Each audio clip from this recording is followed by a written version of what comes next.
안녕하세요. 반갑습니다. 오늘도 적용기사 필수형 200 시작하도록 하겠습니다. 오늘은 35강 시작하도록 하겠습니다. 네, 적용기사 산업기사 필기 한 권으로 합격하기라는 교재와 함께하고 있고요. 그 다음에 필수형으로 정리하는 적용기사 링크가 있습니다. 그래서 다운받으셔서 오늘 공부한 내용 반드시 복습해 주시면 좋을 것 같습니다. 자, 그럼 바로 고속도로 식제부터 들어가도록 하겠습니다. 자, 여기서는 외워야 될 게 주행 기능의 식재의 종류가 뭐가 있고 사고 방지에 뭐가 있고 그 다음 방제 기능, 휴식 기능, 경관 기능, 환경 보존 기능에 뭐가 있다라는 것도 잘 알아두시고요. 꼭 다 한 번씩 읽어보시는데 가장 중요한 건 뭐냐면요. 사고 방지 기능입니다. 자, 밑에 제가 적어놨듯이 사고 방지 기능 같은 경우에는 무려 9번이나 출제가 되었고요. 그 중에 오답 선지로 지표 식재가 또 5번이 출제가 되었습니다. 자, 여기서 보시면 지표 식재가 여기 있죠. 자, 그러면 지표 식재는 원래 이제 주행 기능에 포함되어야 되는 건데 이게 좀 헷갈리게 하기 위해서 사고 방지 기능에 껴서 문제가 많이 나왔습니다. 자, 그래서 사고 방지 기능에 지표 식재가 들어가는 게 아니다라는 거 꼭 반드시 알아두시고요. 꼭 지표 식재가 아니더라도 사고 방지 기능에 또 이제 다른 식재가 섞여서 나왔기 때문에요. 꼭 반드시 기억해 두셔야 되는 거는 사고 방지 기능입니다. 그래서 사고 방지 기능 차광 식재, 명암 수능 식재, 진입 식재, 완충 식재 이렇게 네 가지 잘 기억해 두시고요. 지표 식재가 주행 기능에 속한다는 것도 잘 기억해 두시기 바랍니다. 자, 그리고 나머지 이제 뭐 방제, 휴식, 경관 기능 읽어보시면은 이게 왜 이제 방제가 되는 거고 왜 이제 휴식이 되는구나 이런 거를 이해하실 수 있을 겁니다. 예를 들어서 비탈면 식재는 이제 번면 보호 식재 이것도 알아두셔야 돼요. 번면 보호 식재, 비탈면 식재 같은 얘기인데 유독 이제 그 기출 문제를 보면 비탈면 식재라는 말보다는 번면 보호 식재라고 좀 여러 번 나왔어요. 그래서 번면 보호 식재 반드시 잘 기억해 두시고요. 왜냐면 이제 비탈면에 이제 기울기가 있다 보니까 위험할 수가 있잖아요. 그래서 그런 거를 방지하는 기능이다. 그래서 이런 것들도 다 이제 의미가 다 쉽게 이해하실 수 있을 겁니다. 그래서 차폐식재, 수경, 조화식재, 방음식재, 이면보식재 이런 것도 다 어떤 기능에 속했는지 다시 한번 복습해 보시면서 문제를 풀어보도록 하겠습니다. 자, 고속도로 식재 설계 중 사고 방지 기능 식재에 해당하지 않은 것은 자, 방금 제가 사고 방지 기능 반드시 외워 두셔야 된다고 했었죠. 자, 그러면 한번 풀어볼까요?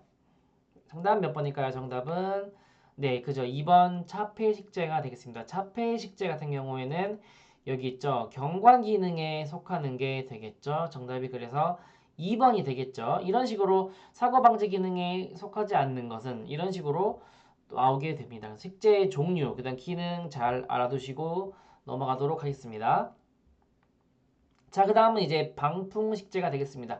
자, 풍이라는 건 뭔가요? 그죠? 바람이라는 거죠. 바람을 막기 위한 식재가 되겠는데요. 여기서는 숫자가 되게 많이 나와요. 이 숫자를 꼭 잘 기억해 두세요. 먼저 수림대의 길이는 수고의 12배라는 것 기억해 두시고요. 그 다음에 주풍과 직각이 되는 방향이다. 그 다음에 정삼각형 식재의 수림을 조성한다는 것 알아두시고 그 다음에 밀폐도는 수림의 50에서 70%, 산울탈이 45에서 55%가 효과적이다라는 것 잘 기억해 두세요. 밑에 나와 있지만 밀폐도의 수림의 50배에서 70%라는 게 방풍식재에서는 또 가장 많이 나왔던 선지 중에 하나입니다. 그 다음에 방풍 효과가 미치는 범위. 이것도 되게 중요한데요. 바람 아래쪽은 수고의 25에서 30배, 위쪽은 5에서 10배 정도 된다는 것 기억해 두시기 바랍니다. 자, 그러면 문제가 어떻게 나왔냐면 말 그대로 방풍 효과 미치는 범위에서 바람 아래쪽은 수고의 몇 배인가 이렇게 나와요. 그러면 뭐 정답이 당연히 25에서 30배가 되겠죠. 그럼 예를 들어서 뭐 1번 10에서 15배, 2번 15에서 20배 이런 식으로. 그래서 답은 뭐 이수고 25에서 30배가 정답이 되겠죠. 그럼 식재시 심근성 이런 것도 알아두시고 그 다음에 지압이 치밀한 것을 택해야 됩니다. 그 다음에 능선에 방풍대를 설치해야 됩니다. 그래서 최다 출제 제가 적어놨습니다. 밀폐도는 수림 50에서 70%, 그 다음에 방풍 효과가 미치는 범위는 바람 아래쪽에 수고가 25에서 30배, 위쪽보다는 아래쪽 수고 25에서 30배가 훨씬 많이 나왔습니다. 그래서 이 두 개 다 기억해야 되지만 3, 4번 같은 경우는 꼭 기억해 두세요. 자, 그러면 다시 한번 보시면서 외워 두시고 다음 문제 한번 풀어보도록 하겠습니다. 자, 일반적인 방풍림을 주풍에 대해서 수직으로 식재했을 때 풍 하측에 미치는 범위는 수고의 몇 배까지 이르는가? 방금 제가 중요하다고 말씀드렸었죠. 정답 몇 번일까요? 그죠? 정답 25에서 30배가 되겠습니다. 다시 한번 복습해 보시면 아래쪽이 수고에서 25에서 30배, 위쪽이 수고 5배에서 10배가 된다고 했습니다. 꼭 잘 기억해 두세요. 자, 그 다음에 한 번 더 문제가 나와 있습니다. 방풍림에 대한 조성 관한 설명으로 틀린 것은? 자, 다시 한번 멈추시고 풀어보도록 하겠습니다. 네, 풀어보셨을까요? 어떤 게 틀렸나요? 정답은 그죠? 90%가 이상이 되면 되는 게 아니라 밀폐도는 수림의 50에서 70%가 적합하다고 했습니다. 정답이 그래서 2번이 되겠죠? 이런 식으로 50에서 70% 중요하다는 거 꼭 잘 기억해 두세요. 그 다음은 방화식재. 불을 좀 방지하기 위해서 하는 방화식재는 어떤 게 또 어떻게 해야 되는지, 어떤 게 좋은지 한번 보도록 할게요. 생육기에 은행나무의 방화 효과가 높다라는 거 잘 기억해 두시고요. 수림지는 상목만 식재하는 것보다 하목을 함께 식재하는 게 효과가 크다는 것도 기억해 두시기 바랍니다. 그 다음에 또 중요한 거는 일정한 너비로 고르게 수목을 식재한 수림대보다는 중앙부에 공지가 있는 것이 바람직하고요. 그 다음에 방황수목의 종류 한번 쭉 읽어보시기 바랍니다. 가시나무, 후박나무, 동백나무, 굴거리나무, 사철나무, 아외나무가 이제 방화용 수목으로 적합하다라는 것 알아두시고요. 방화식재는 어떤 종류여야 되는지, 잎이 두텁고 함수량이 많고 그다음에 잎이 넓고 밀생한 수종이다. 좀 한다는 건 이제 좀 빽빽하다라는 거죠. 그래서 잎이 넓다. 자, 잎이 넓다라는 거는 이제 화렵수를 말하는 거죠. 자, 아시다시피 이 강의는 이제 하나하나 다 알려주는 개념 강의보다는 중요한 것 위주로 알려주는 강의다 보니까요. 잎이 넓다라는 것, 이제 화렵수다. 이 정도는 여러분들이 이제 개인적으로 교재를 보면서 혹은 개인적으로 공부를 해 두시고 보시는 게 훨씬 더 좋습니다. 자, 잎이 넓다라는 게 화렵수다라는 것까지는 제가 이제 알려주면 너무 길어지기 때문에 그 정도는 네, 여러분들이 반드시 알고 공부하셔야 되겠습니다. 자, 왜냐면 만약에 이제 잎이 넓으며 밀생한 수종이어야 된다라고 공부를 했는데 자, 같은 보기로 만약에 선지로 화렵수여야 된다라고 나오면 아, 잎이 넓은 게 화렵수였는지 아니면 침엽수였는지 헷갈리시면 문제를 풀 수가 없겠죠. 그래서 잎이 넓은 건 화렵수, 잎이 좁은 건 침엽수 이 정도는 당연히 알고 계셔야겠습니다. 그래서 화렵수 혹은 밀생한 화렵수이면서 밀생한 수종이어야 된다는 것 잘 기억해 두시기 바랍니다. 자, 그러면 다시 한번 1번부터 6번까지 쭉 외워 두시고요. 한번 읽어보시면서 기억해 두시고 다음 문제 한번 풀어보도록 하겠습니다. 방화식재와 관련한 설명 중 틀린 것은 한번 잠시 멈추시고 한번 풀어볼게요. 네, 자, 제가 좀 전에 설명한 내용이 여기 나왔었죠. 자, 그 정답 몇 번일까요? 정답은 그죠? 1번이 되겠죠. 자, 잎이 넓은 화렵수가 더 방화 효과가 크다고 말씀드렸습니다. 그래서 정답이 1번이 되겠습니다. 자, 그 다음엔 방음식재, 소음을 좀 방지할 수 있는 식재를 보도록 하겠습니다. 산울타리는 높은 주파수의 음영일수록 잘 흡수한다는 것. 그 다음에 방음 수벽과 가옥과의 거리는 30m. 자, 이거는 딱 한 번 출제된 적이 있는데요. 선지로는 여러 번 나왔었는데 이 단독으로 딱 한 번 출제 나온 적이 있어요. 그래서 다시 한번 혹시 모르니까 기억해 두세요. 방음 수벽과 가옥과의 거리는 몇 미터가 좋으냐라고 문제가 나온 적이 한 번 있습니다. 그래서 정답이 30m라는 것 잘 기억해 두시고요. 방음 식수대의 너비는 20에서 30m 유지되게 조성한다. 그 다음에 소음원인 도로에 가까이 식재한다. 그래서 소음원에 접근해서 식재한다라는 게 중요한데요. 이게 옳지 않은 선지로 소음원에서 좀 떨어지게 식재한다. 아니면 소음원과 중간 거리에 식재한다. 등으로 이제 오답이 나왔기 때문에요. 반드시 기억해 두셔야 되는 건 소음원인 도로에 가깝게 소음원과 접근해서 식재한다라는 것 기억해 두시기 바랍니다. 그 다음에 여기서 이제 이 규정에 따라서 우리나라 아파트 단지 계획 시 주변 소음도가 일정 기준 초과시 방음벽이나 방음식재 설치해야 되는 최소치 기준은 65데시벨이다. 이거는 단독으로 몇 데시벨이냐고 묻는 문제도 있었어요. 두 번이나. 그래서 단독으로 두 번 나왔던 문제 65데시벨 잘 기억해 두시고요. 수정원 가급적 지하고가 낮은 상록 교목을 사용하는 것이 좋다라고 나와 있습니다. 이것도 문제 바꾸기가 좋죠. 지하고가 높은 상록 교목을 사용한다라는 것이 나와 있으면 틀린 거겠죠. 그 다음에 자동차 도로 소음 감소용 방음식재에 수립되는 높이가 13.5m 이상이 되도록 해야 됩니다. 그래서 이렇게 방음식재에 관해서 여기서도 마찬가지로 숫자가 좀 여러 개 나오고 또 이제 여러 가지 식재 조건이 나오는데요. 다시 한번 복습하시면서 머릿속에 잘 기억해 두시기 바랍니다. 이거와 관한 문제 한번 보도록 하겠습니다. 방음식재 효과를 높이기 위한 유의사항으로 거리가 먼 것. 잠시 멈추시고 한번 풀어보실게요. 네, 정답 몇 번일까요? 정답은 그죠? 2번이 되겠죠. 지하고가 높은 게 아니라 지하고가 낮은 교목을 설치해야 된다라고 배웠습니다.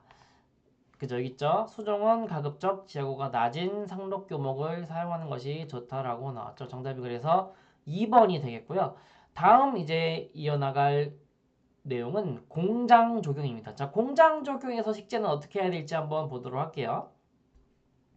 여기서는 공장 적용을 할 때는 미적 쾌적성, 그 다음에 차폐 완충 기능이 있고 스포츠와 레크레이션 기능이 있어야 됩니다. 그 다음에 개성적인 식재 계획이 있어야 되고 자연 환경, 주변의 지역적, 도시적 여건을 고려해야 됩니다. 그래서 이런 부분 자연 환경만을 또 하면 안 되고요. 주변의 지역적, 도시적 여건만을 고려하면 안 되고 이 골고루가 잘 갖춰져야 됩니다.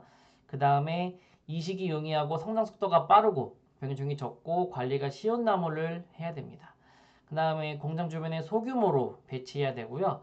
그 다음에 넓은 잔디밭과 화단을 충분히 확보해야 되고 그 다음에 초화료를 식재해야 합니다.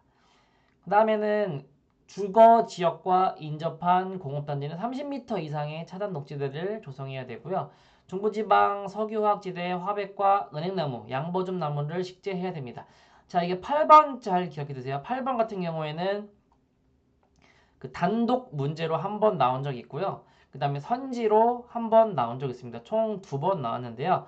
중부지방 석유화학지대에 적합한 식재로는 어떤 나무인가요? 라고 이제 문제가 나온 적이 있기 때문에 이 나무들 종류도 잘 기억해 두시기 바랍니다. 물론 이제 다 중요하지만 여기 있는 2, 3, 4번이 조금 더 여러 번 나왔기 때문에 유독 더 많이 나온 2, 3, 4번도 잘 기억해 두시고요. 오답 선지로는 어떤 게 나왔을까요? 먼저 국지적 조경 처리 방식을 도입한다라는 것도 오답으로 나왔고요. 그 다음에 이제 경관이 중요하긴 하죠. 경관도 중요한데 여기 보시면 따져야 될 게 되게 많죠. 뭐 자연 환경도 필요하고 주변의 지역적, 도시적 여건도 고려해야 되지만 경관성을 1순위로 해야 된다. 경관성을 최우선으로 한다라는 내용이 나오면 틀린 선지가 되겠습니다. 그 다음에 여기도 이제 차폐 완충 기능이 있긴 하지만 차폐, 은폐 등의 부분적인 식재가 또 우선으로 해야 된다라는 게 있으면 틀린 선지가 되겠습니다. 자, 그래서 이런 부분도 잘 기억해 두시면서 다음 문제를 한번 풀어보도록 하겠습니다. 어떤 문제가 나왔을까요? 공장 적용 식재 계획 시 원칙으로 부적합한 것은 어떤 건지 잠시 멈추시고 한번 풀어볼게요. 네. 자, 어떻게 정답이 나왔을까요? 정답 몇 번일까요? 네, 정답은 4번이 되겠습니다. 제가 말씀드렸지만 그 부분적인 식재가 차폐, 은폐 등의 부분적인 식재가 가장 중요하다라는 게 아니라 밑에 나와 있지만 전체 경관 조성하기 위해서 종합적인 식재 계획을 마련한 후에 그 다음에 차폐, 은폐 등의 부분적인 식재 계획을 해야 합니다. 그래서 먼저 차폐, 은폐 식재를 먼저 한다라는 것은 틀린 선지가 되겠습니다. 자, 그럼 이번 오늘의 마지막이 되겠습니다. 임의 매립지 조경인데요. 자, 먼저 임해 매립지에는 어떤 또 이제 침입해오는 성분들이 취명아주, 그 다음에 명아주 등이 있고요. 그 다음에 내염성이 강한 식물을 선택을 해야 됩니다. 그래서 내염성이 강한 식물을 선택해야 되기 때문에 염분 농도를 낮춰주기 위해서 사구를 만들거나 그 다음에 물을 뿌려서 염분을 제거시킵니다. 그 다음에 잘 견디어 살 수 있는 내주성 식물이 있는데 이거는 사철나무, 칡나무, 팽나무 이렇게 있고요. 그 다음에 임해 매립지에 있어서 바닷바람이 닿는 곳에 식재할 수 있는 수종도 있습니다. 그건 바로 누운 향나무가 되겠습니다. 누운 향나무. 이것도 단독으로 한번 나온 적이 있기 때문에요. 잘 기억해 두시기 바랍니다. 그 다음에 이것도 단독으로 나온 적이 있어요. 20개의 생육에 미치는 염분의 한계 농도는 0.05%다라는 것도 기억해 두시고요. 그 다음에 이런 염분 피해를 줄이기 위해서 맹암거를 설치하고 관수를 직접적으로 해야 되고 지속적으로 해야 되고 마운딩을 설치해야 된다라는 것입니다. 그래서 마운딩 여기 보시면 사구와 이제 비슷한 내용인데요. 사구와 마운딩 비슷한 내용인데 사구라고 하는 거는 이제 모래 언덕 이런 걸 말합니다. 그래서 둥 모양의 모래 언덕을 사구라고 말하는데요. 이런 모래 언덕 마운딩을 꼭 해야 된다는 것도 잘 기억해 두시기 바랍니다. 그래서 이렇게 임해 매립지 조경까지 우리가 한번 봤었는데요. 임해 매립지 조경에서는 또 어떤 문제가 나왔는지 한번 보도록 하겠습니다. 자, 임해 매립지 조경에 관한 설명으로 틀린 것은 어떤 걸까요? 자, 잠시 멈추시고 한번 풀어보실게요.